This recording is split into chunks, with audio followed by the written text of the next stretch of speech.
Assalamualaikum warahmatullahi wabarakatuh. Halo sahabat semua, selamat datang di channel kami, tempat di mana kisah nyata penuh hikmah, air mata, dan kekuatan hati diangkat ke permukaan. Hari ini, kami akan menyuguhkan sebuah kisah yang benar-benar menguras emosi. Cerita tentang seorang istri yang nekat membawa kedua mertuanya ke hotel, demi membuka mata mereka terhadap kenyataan pahit, anak mereka selingkuh. Awalnya tak dipercaya, dianggap fitnah, hingga akhirnya semua terungkap tepat di depan mata. Cerita ini bukan sekadar drama, tapi juga pelajaran berharga tentang keberanian, harga diri, dan kekuatan seorang perempuan dalam menghadapi pengkhianatan. Sebelum kita mulai ceritanya, jangan lupa untuk like video ini sebagai bentuk dukungan kalian. Tulis komentar kalian di bawah. Siapa tahu pengalaman kalian bisa jadi pelajaran juga. Dan tentu saja, subscribe channel ini agar tidak ketinggalan kisah nyata penuh inspirasi berikutnya. Aktifkan juga lonceng notifikasinya, ya. Tanpa berlama-lama lagi, mari kita mulai kisah dramatis yang penuh air mata dan kekuatan hati ini. Malam itu seperti malam-malam sebelumnya. Alia duduk sendiri di ruang tamu, menatap jam dinding yang berdetak lambat seolah mempermainkan hatinya. Sudah lewat pukul 11 malam, dan Reza belum juga pulang. Telepon tidak diangkat, pesan tidak dibalas. Perasaannya campur aduk antara khawatir dan marah. Dulu, saat baru menikah, Reza selalu memberi kabar jika ia lembur atau ada urusan. Tapi sekarang, hanya keheningan yang menyambut setiap pesan yang dikirimkan. Alia menarik napas panjang, mencoba menenangkan diri, meski hatinya seperti dihantam gelombang yang tak kunjung reda. Tanda-tanda itu mulai muncul sejak beberapa bulan lalu. Reza tiba-tiba menjadi pria yang asing. Ia mulai lebih sering memakai parfum saat hendak keluar rumah, menyimpan ponselnya dengan layar menghadap ke bawah, dan lebih dari segalanya, ia kehilangan kehangatan dalam tatapan mata saat memandang Alia. Tak ada lagi kecupan di dahi, tak ada lagi tawa kecil saat mereka bersenda gurau. Yang tersisa hanyalah rutinitas yang hambar. Sebagai istri, Alia merasa seperti bayangan di rumahnya sendiri. Ia masih memasak, masih mencuci baju Reza, tapi hatinya seperti tidak lagi dihuni oleh cinta. Awalnya Alia berpikir mungkin Reza sedang stres karena pekerjaan. Ia mencoba menjadi istri yang pengertian.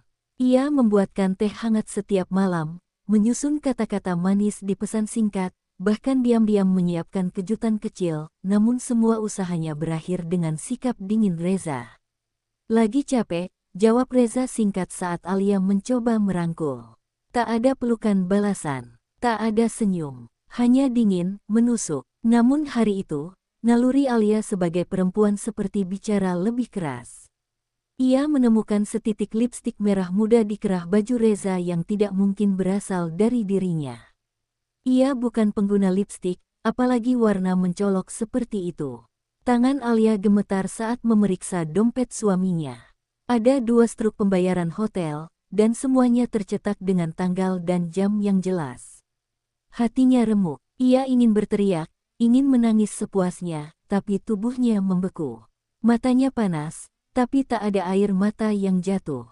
Ia hanya terdiam sambil memegang bukti pengkhianatan itu, seakan tak percaya pria yang dulu berjanji setia kini menyimpan rahasia busuk. Di malam berikutnya, Alia sengaja berpura-pura tertidur saat Reza baru pulang. Ia mendengar langkah kaki suaminya masuk rumah dengan pelan, lalu suara bisik-bisik di telepon. "Aku udah di rumah, iya, nanti aku kabarin lagi kalau bisa ketemu."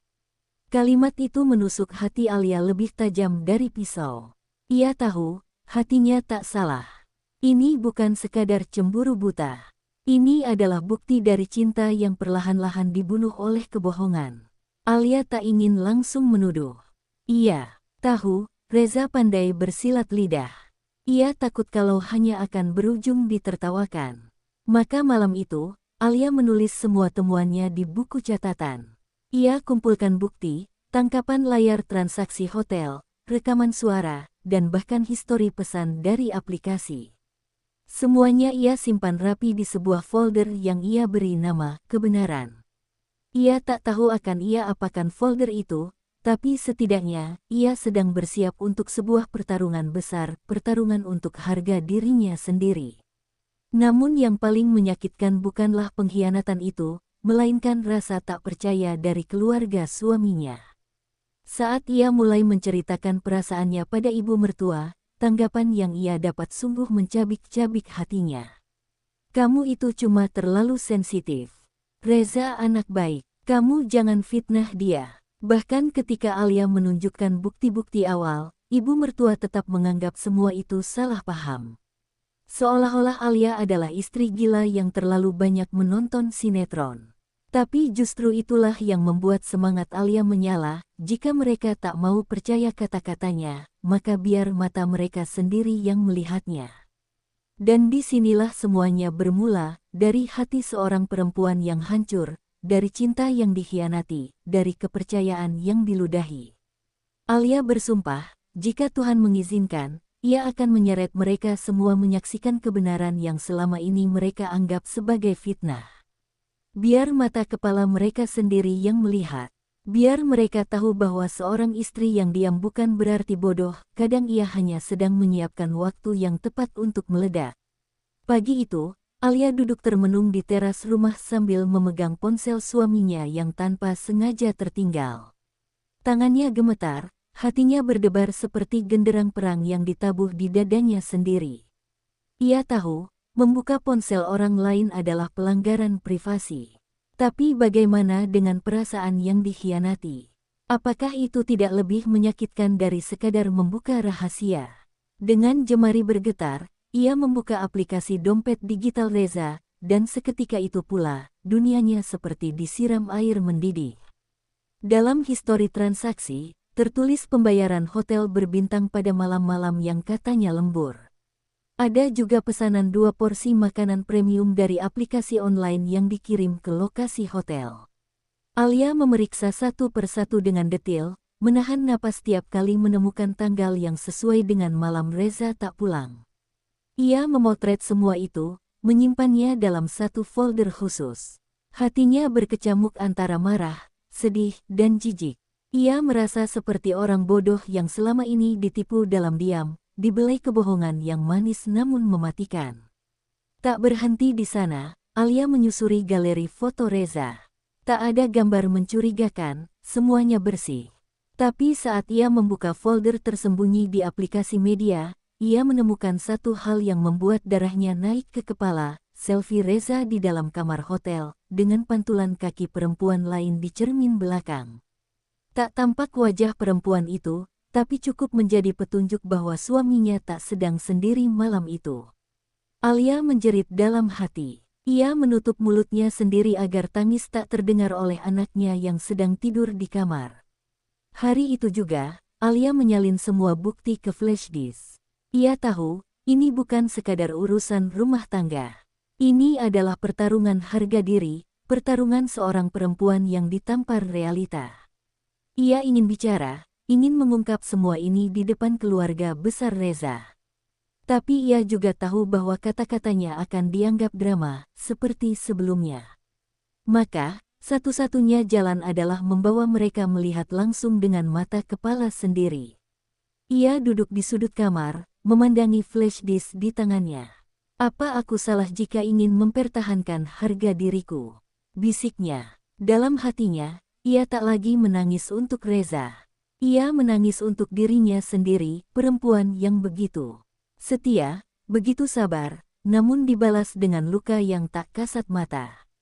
Malam-malamnya dulu dihiasi doa dan cinta, kini hanya dilingkupi pertanyaan, sampai kapan aku kuat memendam semuanya sendiri? Malam harinya, Reza pulang seperti biasa. Menyapa dingin, meletakkan tas, lalu langsung mandi. Alia menatapnya dengan mata yang basah tapi tak berkedip. Ia ingin menanyakan langsung, siapa perempuan itu. Tapi lidahnya keluh. Ia tahu, Reza akan menyangkal, memutarbalikkan fakta, lalu menyalahkan Alia karena kepo. Maka ia memilih diam, untuk saat ini. Diam yang sedang mengumpulkan tenaga untuk ledakan besar. Di ruang tamu, Alia duduk sambil menatap ponselnya yang kini berisi folder kebenaran. Ia membuka aplikasi Maps, mengecek lokasi hotel yang sering dikunjungi Reza.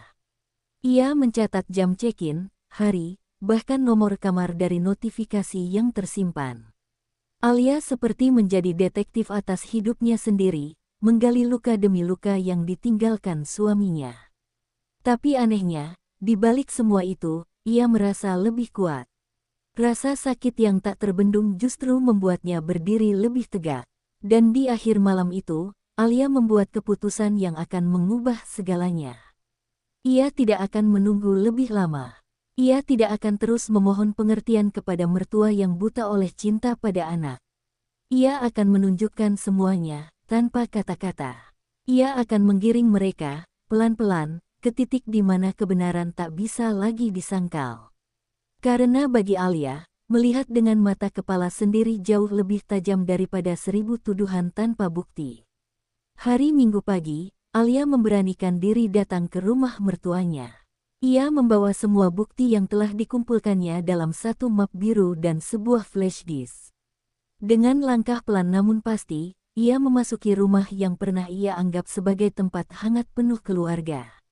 Namun pagi itu, hawa dingin menyambutnya. Ibu mertua menatapnya dengan raut datar, bahkan sinis. "Ada apa pagi-pagi sudah ke sini? Reza enggak bilang mau ketemu kamu," ucapnya tajam. Alia menelan ludah, mencoba menahan air mata yang sudah bergolak di pelupuk mata. "Bu, saya cuma ingin bicara, tolong luangkan waktu sebentar," jawabnya lirih. Dengan tangan gemetar, Alia mulai menjelaskan semua yang ia temukan. Ia buka bukti transaksi hotel, bukti pembayaran makan malam, hingga potongan pesan singkat yang berhasil ia rekam dari histori ponsel. Ia berharap akan ada sedikit empati dari sang ibu mertua, sedikit saja rasa kasihan atau pemahaman. Tapi yang ia dapatkan malah tawa pendek dan mengejek. "Astaga, kamu terlalu lebay. Anak saya itu sibuk kerja, bukan keluyuran. Kamu ini terlalu curiga, makanya rumah tangga gak tenang," kata ibu mertua sambil menggelengkan kepala. Sakitnya ucapan itu seperti menusuk pisau ke jantung Alia. Air matanya jatuh, bukan karena Reza, tapi karena dianggap pembohong oleh perempuan yang selama ini ia hormati. Ayah mertua yang sedari tadi duduk termenung, hanya berkata singkat, "Kalau cuma dugaan, jangan bikin ribut. Kamu itu istri, tugasmu mendampingi, bukan menginterogasi." Kalimat itu membuat tubuh Alia melemas. Seolah semua perjuangannya mengumpulkan bukti tak ada artinya. Mereka memilih buta. Mereka memilih memeluk bayang-bayang anak yang mereka banggakan, ketimbang percaya pada seorang menantu yang hanya ingin didengar. Hati Alia hancur berkeping-keping. Tapi di balik luka itu, timbul keberanian baru yang meletup hebat. Jika mereka tak mau percaya kata-kata, maka biar mata mereka sendiri yang melihat kebusukan itu secara langsung. Alia menegakkan tubuhnya yang hampir rubuh karena tangis. Ia menatap kedua mertuanya dengan sorot yang tegas.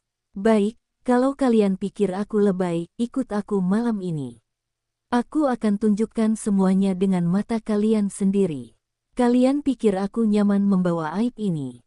Aku cuma ingin kalian sadar bahwa aku bukan istri gila yang ngada-ngada. Anak kalian bukan malaikat," katanya nyaris dengan suara bergetar, namun penuh ketegasan. Kedua mertuanya terdiam. Ada keheningan menggantung di ruang tamu yang biasanya dipenuhi suara tawa keluarga. Ibu mertua akhirnya menatap suaminya, lalu kembali menatap Alia.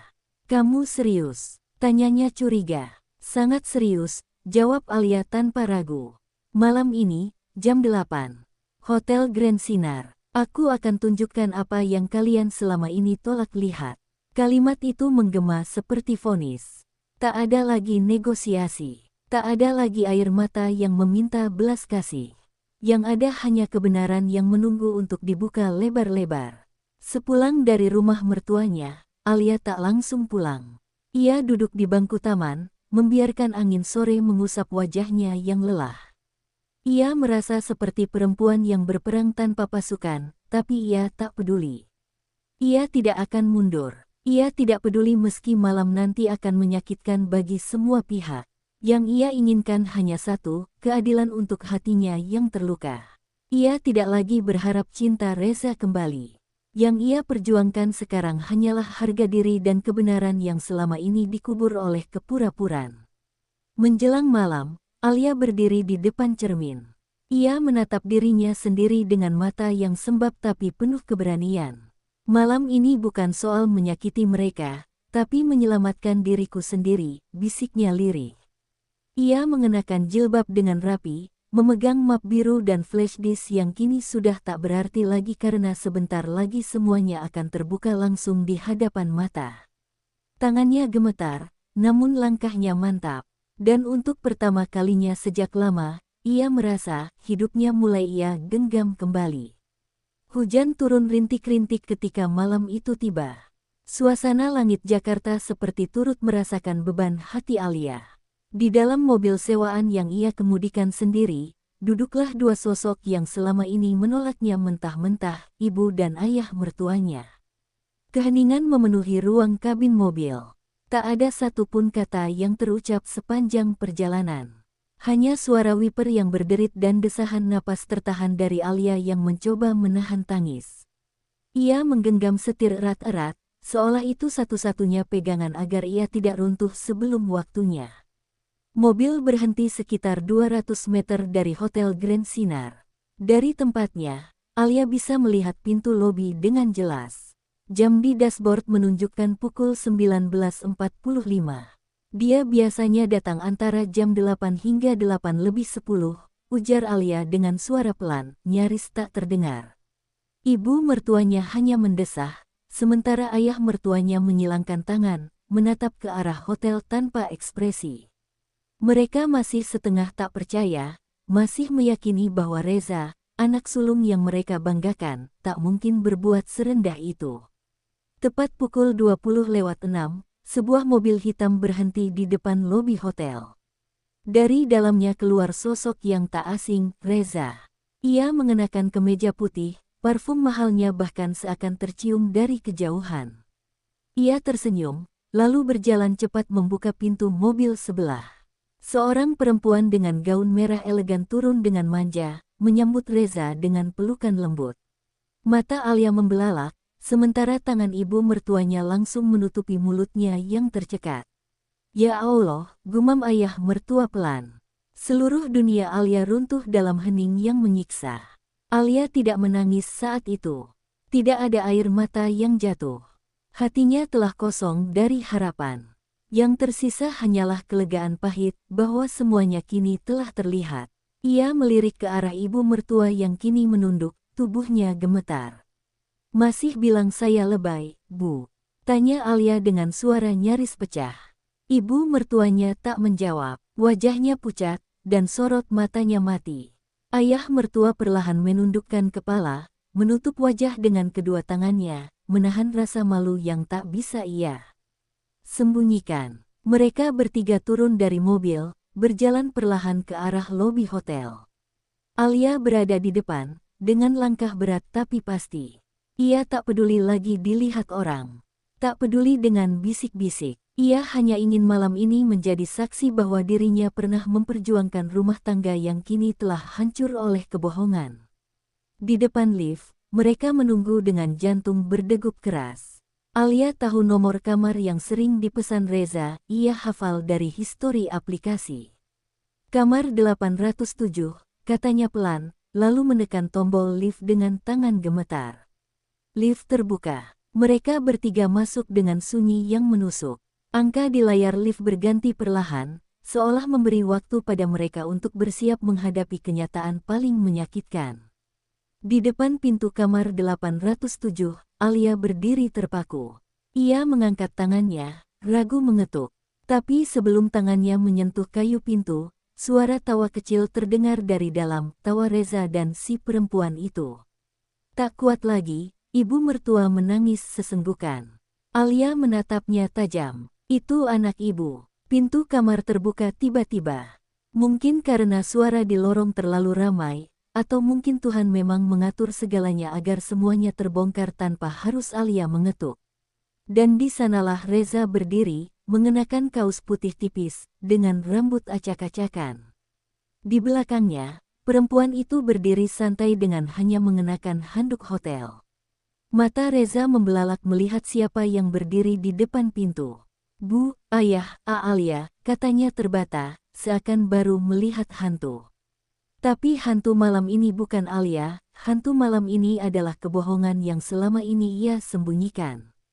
Dan malam itu, di lorong kamar hotel yang dingin dan basah oleh hujan, 3 orang berdiri terpaku di depan kebusukan yang selama ini disembunyikan di balik rapinya jas kerja dan senyuman manis.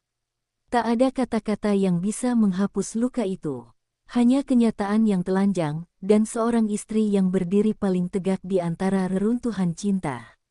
Lorong hotel terasa sesak, bukan karena banyak orang, tapi karena udara yang dipenuhi oleh rasa malu, amarah, dan pengkhianatan. Reza berdiri kaku di depan pintu kamar 807. Wajahnya pucat, bibirnya bergetar. Ia menatap satu persatu istrinya, ayahnya, dan ibunya, semuanya menjadi saksi hidup atas kebohongan yang selama ini ia rawat rapi. Alia berdiri paling depan, matanya tajam, tidak ada air mata. Hanya tatapan seorang perempuan yang sudah tidak bisa dilukai lagi karena seluruh luka telah terkupas habis malam itu. Ia tidak berkata apapun. Tatapannya sudah cukup menusuk jantung Reza yang kini kehilangan seluruh alasannya untuk menyangkal. Ibu mertua terduduk di lantai lorong, tubuhnya lemas seperti tidak bertulang. Ia memegangi dadanya yang sesak, matanya nanar tak percaya pada apa yang baru saja ia lihat. "Anakmu, Bu, yang selama ini ibu bela mati-matian, yang ibu anggap suami sempurna," ucap Alia sambil menahan amarah yang meluap dari dadanya. "Saya enggak minta ibu percaya kata-kata saya. Makanya saya seret ibu ke sini, supaya ibu lihat sendiri kebusukan yang saya telan sendirian selama ini." Kalimat itu menggema di lorong sunyi yang kini menjadi panggung kehancuran sebuah keluarga. Perempuan yang bersama Reza hanya berdiri di balik pintu, sesekali tersenyum sinis seolah menikmati drama yang sedang dipertontonkan. Ia tak merasa bersalah, seolah menjadi perusak rumah tangga adalah hal biasa yang tak perlu dipermasalahkan.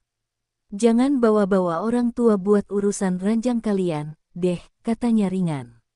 Kalimat itu membuat ayah mertua yang sejak tadi diam mendadak mengangkat tangan, nyaris menamparkan perempuan itu jika saja Reza tak menahan lengannya. "Sudah cukup," bentak Reza. Tapi justru teriakan itulah yang memicu kemarahan Alia meledak. "Cukup, sekarang kamu bilang cukup, setelah aku mempertaruhkan martabatku. Menyeret orang tuamu ke sini hanya untuk menyaksikan siapa kamu sebenarnya." Alia mendekat, wajahnya nyaris menempel di dada Reza. "Aku pernah mencintaimu sepenuh hidupku, Reza. Tapi hari ini, aku mencintai diriku lebih dari semua yang pernah kamu rusak. Dan hari ini, aku bebaskan diriku dari ikatan memuakkan ini." Suaranya dingin, datar, namun menusuk. Reza terdiam, tidak bisa menjawab. Ia tahu semuanya telah hancur. Tidak ada kalimat yang cukup untuk memperbaiki reruntuhan kepercayaan. Ibu mertua bangkit dengan susah payah. Ia memandangi Alia dengan wajah yang berbeda, bukan lagi menyalahkan, bukan lagi mencibir, melainkan penuh penyesalan. "Maafkan ibu, Alia, ibu salah menilaimu, ibu salah menilai anak ibu sendiri," ucapnya dengan suara serak.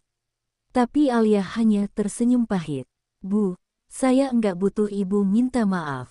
Saya cuma ingin ibu tahu, bahwa saya bukan menantu yang suka mengada-ada.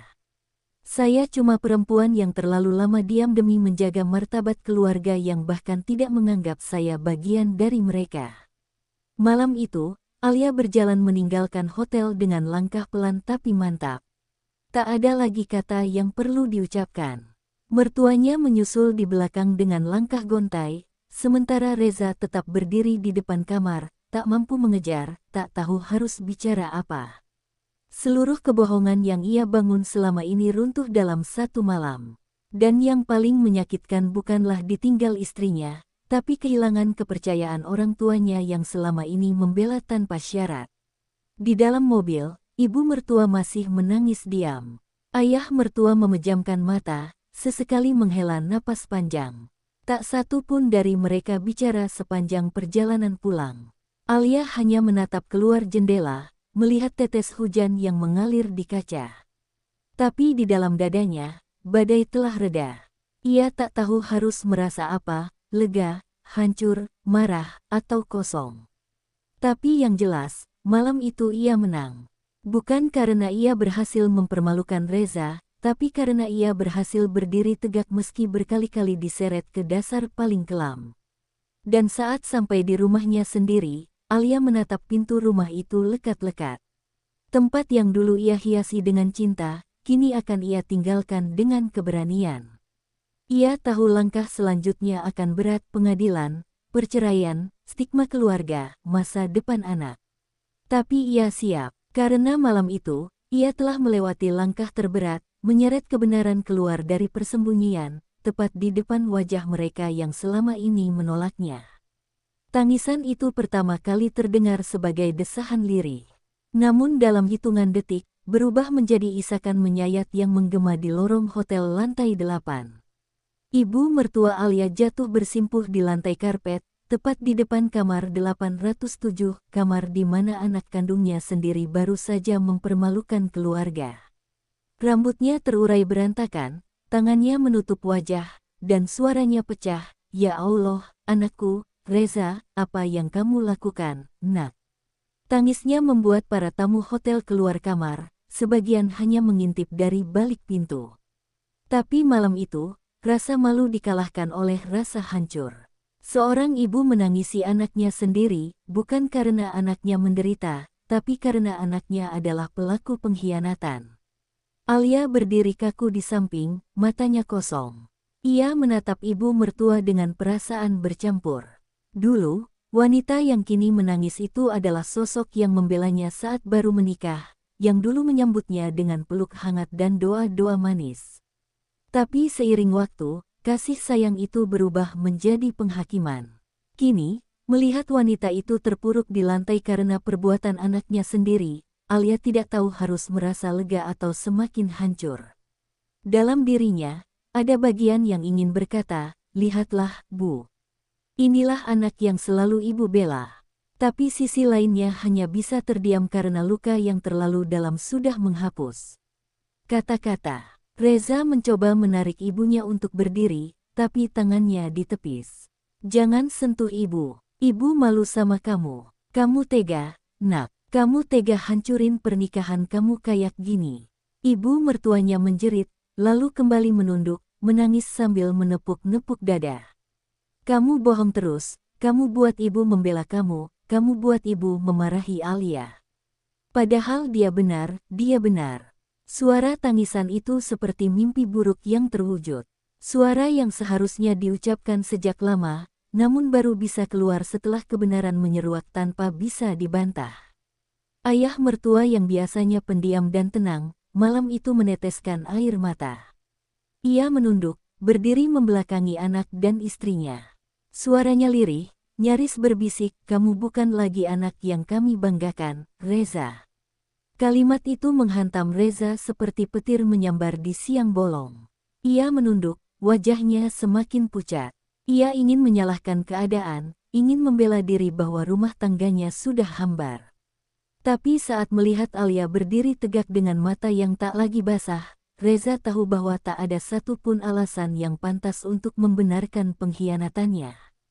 Perempuan selingkuhannya kini berdiri canggung di balik pintu kamar. Ia tak lagi tersenyum. Tatapan orang-orang, tangisan tua yang menyayat, dan suasana yang berubah menjadi kuburan membuatnya terdiam. Ia berbalik masuk ke kamar, meninggalkan Reza yang kini berdiri sendiri, telanjang oleh kebenaran yang menyala-nyala di sekelilingnya. Reza mematung, seperti patung batu yang kehilangan bentuk, kehilangan pijakan.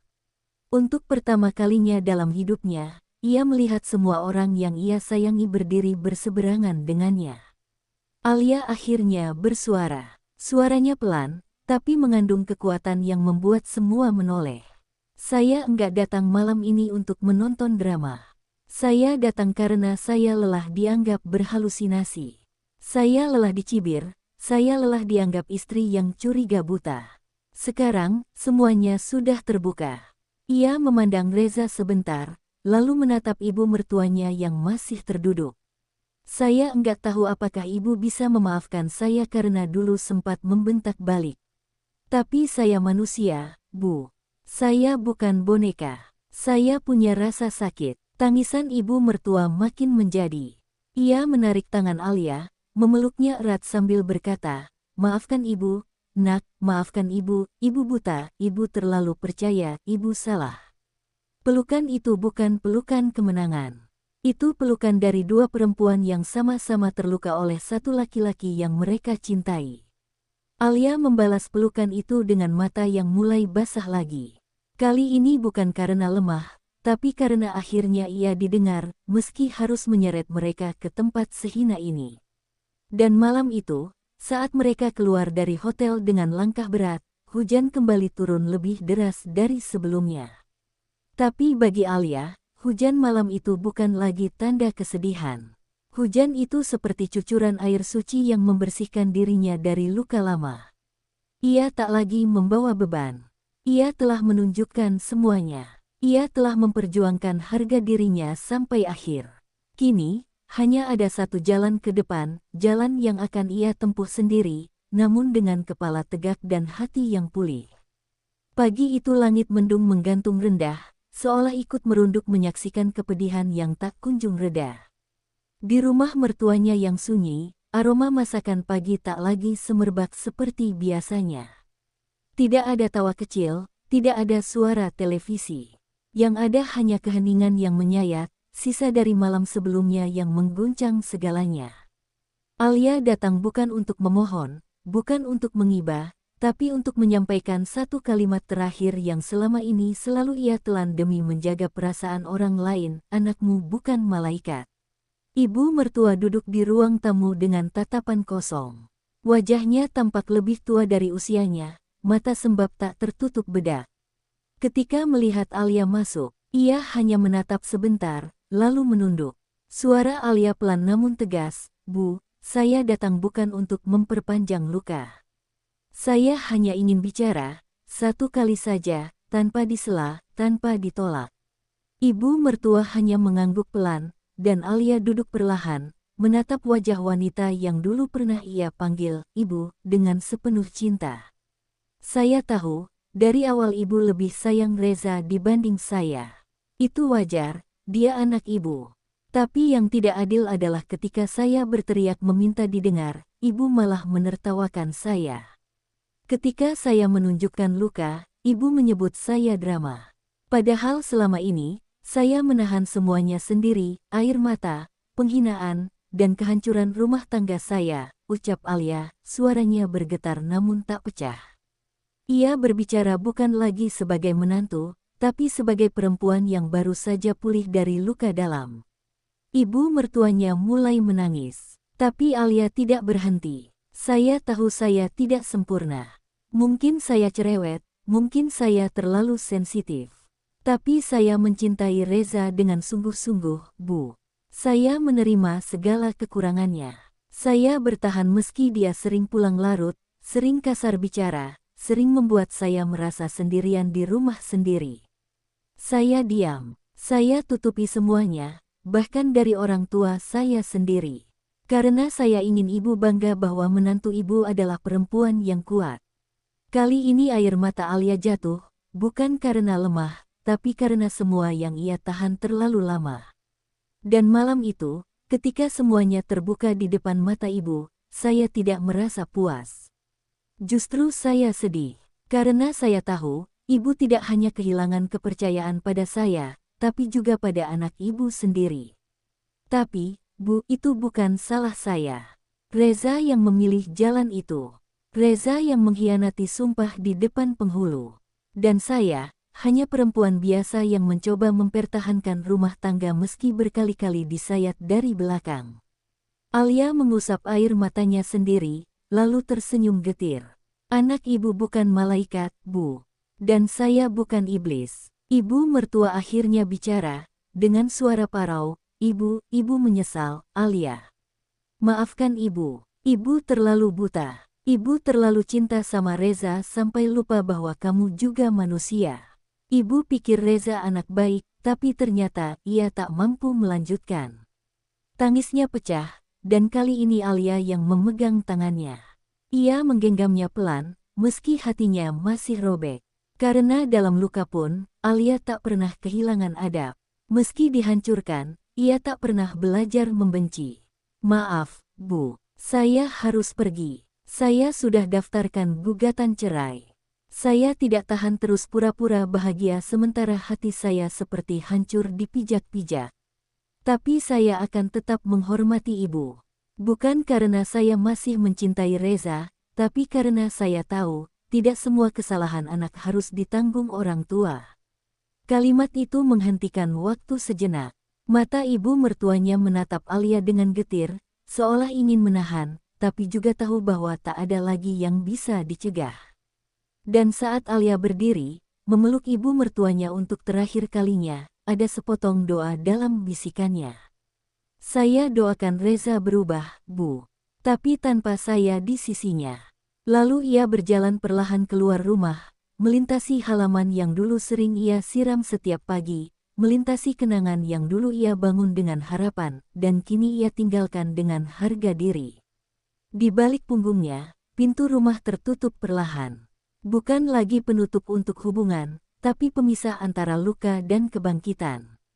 2 hari setelah drama hotel yang membongkar segalanya, Alia memutuskan untuk menyelesaikan satu urusan terakhir.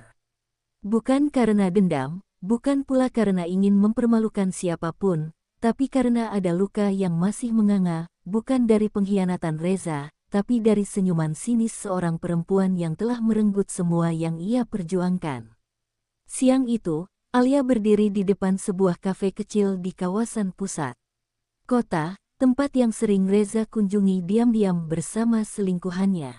Ia tahu dari bukti pembayaran dan lokasi check-in yang terekam di ponsel Reza. Dan hari itu, perempuan itu ada di sana, duduk santai, memesan kopi dengan senyum puas seolah dunia miliknya. Alia berjalan pelan mendekatinya. Tidak ada kemarahan dalam langkahnya, hanya ketenangan yang dingin dan membeku. Perempuan itu melihatnya datang dan hanya mengangkat alis sambil menyeringai kecil. Wah, akhirnya istri sah muncul juga, katanya sambil menyedot minuman dingin dari sedotan. Nadanya santai, seolah Alia hanya tokoh sampingan dalam hidupnya. Alia duduk perlahan di hadapannya, meletakkan tas di meja dan menatap langsung ke mata perempuan itu. Aku datang bukan untuk ribut. Aku datang untuk mengenal siapa sebenarnya perempuan yang rela menghancurkan rumah tangga orang lain tanpa rasa bersalah. Perempuan itu tersenyum, memainkan rambut panjangnya yang lurus dan licin. Kamu terlalu dramatis. Lagian kalau dia bahagia sama kamu, dia gak bakal lari ke aku, kan? Katanya sambil terkikik pelan. Senyuman itu, senyuman kecil yang bagi Alia lebih menyakitkan dari 1000 tamparan. Tapi Alia tak terpancing. Ia hanya menatap dalam-dalam, dan berkata, kamu pikir kamu menang. Kamu pikir kamu hebat karena bisa mengambil suami orang. Tidak, kamu bukan pemenang. Kamu cuma pilihan dari laki-laki pengecut yang tak berani memperbaiki rumahnya sendiri. Tatapan perempuan itu berubah. Sorot matanya yang semula penuh percaya diri mulai goyah. Tapi ia masih mencoba tersenyum. Toh sekarang kamu sudah bercerai, kan? Dia bebas. Dan aku bisa miliki dia seutuhnya. Alia mengangguk pelan. Benar. Tapi ingat satu hal, jika dia bisa mengkhianati aku yang sudah memberinya seluruh hidupku, suatu saat nanti dia juga bisa mengkhianati kamu. Karena kamu bukan pengecualian. Kamu hanya giliran berikutnya. Kalimat itu meluncur dari bibir Alia begitu dingin dan tajam hingga membuat perempuan itu terdiam beberapa saat. Alia membuka tasnya, mengeluarkan satu bundel kertas gugatan cerai yang telah disahkan. Ia meletakkannya di atas meja. Ini, surat kebebasan. Aku tidak akan rebut Reza darimu. Ambillah. Tapi jangan minta aku menyesal. Karena yang kehilangan sekarang bukan aku. Tapi dia, kehilangan istri yang selalu memaafkan, yang selalu bertahan, dan yang tak akan pernah bisa digantikan oleh senyum manis dan tubuhmu. Perempuan itu menatap surat itu, lalu mengangkat wajahnya. Kamu kuat juga, ya. Senyum kecil masih tergantung di bibirnya, tapi kali ini tak lagi penuh kemenangan. Lebih seperti senyum pahit karena tahu ia tak benar-benar menang. Alia berdiri perlahan, menatap satu kali lagi ke arah wajah perempuan itu. Kamu boleh terus tertawa kecil hari ini, tapi aku tahu, malam-malam ke depan kamu akan dihantui pertanyaan, kapan dia akan mulai membosankan denganmu, seperti dulu dia bosan denganku. Kalimat itu membuat perempuan itu terdiam total. Tak ada lagi tawa kecil. Hanya tatapan kosong yang mencoba mempertahankan wajah percaya diri. Tapi Alia tahu, ia telah menanamkan benih keraguan di dalamnya. Bukan untuk membalas, tapi untuk mengingatkannya bahwa kejahatan tak pernah berujung bahagia. Saat Alia melangkah keluar dari kafe itu, ia tidak menoleh lagi. Dunia di luar begitu terang, padahal mendung menggantung di atas kota. Tapi di dalam hati Alia, matahari sedang terbit. Ia tak lagi membawa beban, tak lagi menoleh ke belakang. Ia tahu, perjuangannya sudah sampai titik akhir. Dan senyum tipis di wajahnya bukan senyum kemenangan, tapi senyum dari seorang perempuan yang akhirnya berhasil menyelamatkan dirinya sendiri dari neraka bernama pernikahan palsu. Malam itu, lampu kamar hanya menyala redup. Di sudut tempat tidur, Alia duduk dengan bantal di pangkuan dan buku catatan lusuh di tangan. Tangannya menggenggam pena, matanya menatap kosong ke jendela yang menampilkan langit gelap tanpa bintang. Di sebelahnya, putri kecilnya, Aisyah, sudah tertidur lelap, nafasnya teratur, wajahnya damai. Tapi di dalam dada Alia, badai belum juga reda. Malam ini, ia ingin menulis sesuatu. Bukan status media sosial, bukan curahan hati untuk dunia. Tapi surat untuk Aisyah, surat untuk anaknya, yang suatu hari nanti mungkin akan bertanya, mengapa ibu pergi dari ayah. Dengan tangan gemetar, Alia mulai menulis, untuk anakku, Aisyah, yang ibu cintai lebih dari hidup ibu sendiri. Kalimat pertama saja sudah membuat air matanya mengalir. Tapi ia tak berhenti. Ia tahu, surat ini bukan sekadar tulisan. Ini adalah warisan hati, catatan sejarah yang kelak akan menjelaskan segalanya tanpa kebencian. Ia tak ingin Aisyah tumbuh dengan luka karena merasa kedua orang tuanya saling membenci. Maka ia tulis dengan sepenuh kasih, meski tangannya bergetar karena menahan sakit yang belum benar-benar pulih. Ibu pergi bukan karena ibu tidak sayang ayahmu. Ibu pergi karena ibu ingin kamu tumbuh melihat ibu berdiri tegak, bukan melihat ibu menangis tiap malam. Alia menarik napas dalam-dalam. Ia tahu betul, anak-anak tak butuh rumah utuh jika rumah itu penuh luka. Anak-anak butuh cinta yang jujur, keteladanan yang nyata, dan pelukan hangat yang tidak dibungkus kepalsuan. Ibu ingin kamu tahu bahwa mencintai seseorang itu penting, tapi mencintai diri sendiri lebih penting. Tangannya kembali menari di atas kertas, jika suatu hari kamu dewasa dan mencintai seseorang, jangan pernah biarkan cintamu membuatmu kehilangan harga diri. Jangan pernah meyakini bahwa bertahan dalam luka adalah bentuk kesetiaan. Karena kamu berhak bahagia, sayang. Kamu berhak dicintai tanpa harus menderita diam-diam seperti ibu dulu. Air matanya kini menetes satu persatu ke atas kertas, tapi ia tetap menulis. Kata demi kata mengalir seperti air mata yang tak tertahan, namun menyejukkan. Ibu tahu kamu akan rindu pada sosok ayah. Dan itu tak apa. Rindu adalah hal yang manusiawi. Tapi ketahuilah, ayahmu pernah menjadi laki-laki yang ibu cintai sepenuh hati. Hanya saja, cinta kadang tidak cukup untuk menyembuhkan orang yang memilih menyakiti. Alia menatap wajah Aisyah yang tidur tenang. Anak kecil itu belum tahu apa-apa. Tapi suatu hari nanti, dunia akan memberinya pertanyaan-pertanyaan. Dan Alia ingin, saat-saatnya tiba, Aisyah tahu jawabannya langsung dari ibunya, tanpa kemarahan, tanpa dendam. Ibu ingin kamu tumbuh sebagai perempuan yang kuat. Perempuan yang tidak takut mengatakan cukup, ketika dunia memaksanya terus bertahan. Ibu ingin kamu tumbuh melihat bahwa kekuatan tidak selalu berarti berani melawan, tapi juga berani melepaskan. Alia menulis kalimat itu sambil memegang tangan kecil Aisyah. Dalam genggaman mungil itu, ia temukan alasan kenapa ia tetap hidup setelah semua luka. Karena Aisyah adalah alasan, adalah harapan, adalah cahaya yang menyelamatkannya dari kegelapan paling kelam. Dan akhirnya, di akhir suratnya, Alia menulis, "Terima kasih karena telah menjadi alasan ibu untuk tidak menyerah. Semoga ketika kamu membaca ini suatu hari nanti, kamu tidak menangis. Tapi bangga, karena kamu lahir dari perempuan yang pernah jatuh, tapi bangkit demi anaknya." Ia menutup buku catatan itu perlahan, meletakkannya di dalam kotak kenangan yang suatu hari akan ia serahkan kepada Aisyah. Sebuah warisan kecil yang berisi bukan harta, tapi keberanian, kejujuran, dan cinta yang tak akan pernah lekang oleh waktu. Dan malam itu, ketika Alia tidur di sebelah anaknya, ia tahu bahwa meski hidupnya tak sempurna, cintanya kepada Aisyah akan selalu utuh. Dalam senyap malam yang penuh luka, ia temukan satu kedamaian, bahwa tak semua luka harus dibalas karena kadang, cukup dengan mendidik anakmu menjadi lebih baik dari mereka yang pernah menyakitimu, itu sudah menjadi kemenangan paling agung seorang ibu.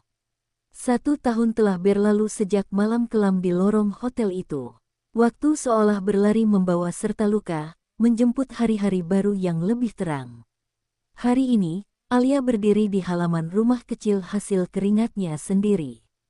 Bukan rumah mewah, bukan pula dengan pilar-pilar tinggi seperti rumah mertuanya dulu, tapi di rumah sederhana ini, setiap sudutnya penuh ketenangan. Ia menatap taman mungil yang ia tanami dengan bunga kenanga, bunga kesukaannya sejak kecil. Angin bertiup lembut, menyentuh rambutnya yang kini lebih panjang, lebih terurus, seolah ikut merayakan satu hal penting, Alia telah benar-benar bebas. Ia tak lagi mengintip notifikasi dari nomor Reza. Tak lagi memeriksa media sosial sang mantan dengan perasaan campur aduk. Tak ada lagi keinginan untuk tahu dengan siapa Reza kini tertawa. Karena semua itu tak penting lagi. Yang penting baginya kini adalah dirinya sendiri dan Aisyah.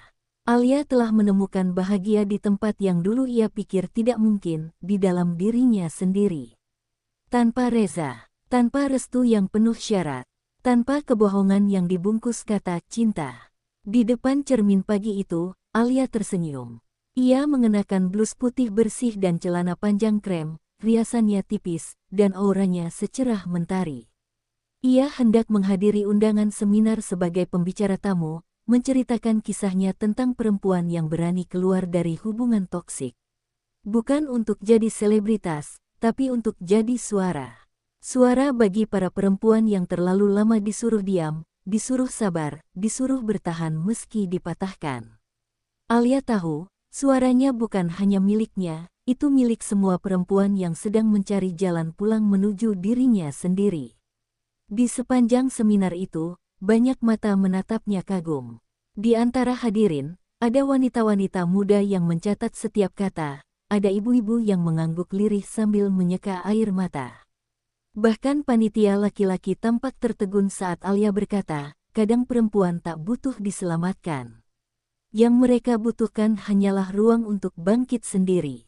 Kalimat itu disambut tepuk tangan panjang. Alia berdiri di podium bukan sebagai korban, bukan sebagai mantan istri, tapi sebagai pemenang yang tidak mengalahkan siapapun kecuali dirinya sendiri di masa lalu. Beberapa hari kemudian, Alia menerima kabar bahwa Reza dan perempuan itu telah berpisah. Hubungan mereka hanya bertahan 6 bulan setelah perceraian. Reza kini dikabarkan kesulitan finansial, hubungannya dengan orang tua memburuk, dan hidupnya tak lagi semewah dulu. Tapi saat kabar itu datang, Alia hanya tersenyum simpul. Bukan karena senang, bukan karena puas, tapi karena ia tahu keadilan semesta selalu datang pada waktunya. Ia tak perlu menuntut balas. Karena hidupnya yang damai adalah balas dendam terbaik. Suatu sore, saat Aisyah tertidur di sofa kecil ruang tengah, Alia duduk sambil menulis jurnal harian. Ia menuliskan satu kalimat yang sudah lama ingin ia tulis, namun baru hari itu terasa pantas. Hari ini, aku benar-benar bahagia. Dan itu tidak ada hubungannya dengan siapapun. Aku bahagia karena aku memilih menyelamatkan diriku sendiri. Tangannya bergetar saat menulis kalimat itu. Bukan karena sedih, tapi karena untuk pertama kalinya dalam hidup, ia mencintai dirinya sepenuhnya. Di luar jendela, langit mulai jingga. Matahari senja seperti menyentuh dedaunan dengan kehangatan. Alia berdiri, menyelimuti Aisyah, lalu duduk di sampingnya, mengelus rambutnya lembut. Ibu janji, kita akan baik-baik saja, bisiknya. Aisyah menggeliat pelan, lalu tersenyum dalam tidurnya. Dan di detik itu, Alia tahu ia tak butuh tepuk tangan, tak butuh validasi dari masa lalu. Ia hanya butuh satu hal, kedamaian yang lahir dari keberanian untuk berkata, "Cukup." Dan ketika malam turun dengan tenang, di dalam rumah kecil penuh cinta itu, Alia tidur dalam dekapan mimpi baru. Tanpa bayang-bayang masa lalu, tanpa luka yang menganga, tanpa nama Reza dalam doanya. Karena cinta sejati ternyata tidak selalu berarti bersama. Kadang, cinta sejati adalah saat seorang perempuan berani berkata dengan mantap, "Aku bahagia tanpa kalian." Terima kasih sudah menyaksikan kisah penuh luka, keberanian, dan kebangkitan Alia hingga akhir. Semoga cerita ini bisa menjadi cermin bagi siapapun yang sedang terluka, bahwa melepaskan bukan berarti kalah, tapi bukti bahwa kita layak untuk bahagia. Jangan lupa untuk like, komen, dan subscribe channel ini agar kamu tidak ketinggalan kisah inspiratif dan menyentuh lainnya. Tekan juga lonceng notifikasi agar kamu jadi yang pertama menonton video terbaru dari kami. Terima kasih dan sampai jumpa di cerita berikutnya. Wassalamualaikum warahmatullahi wabarakatuh.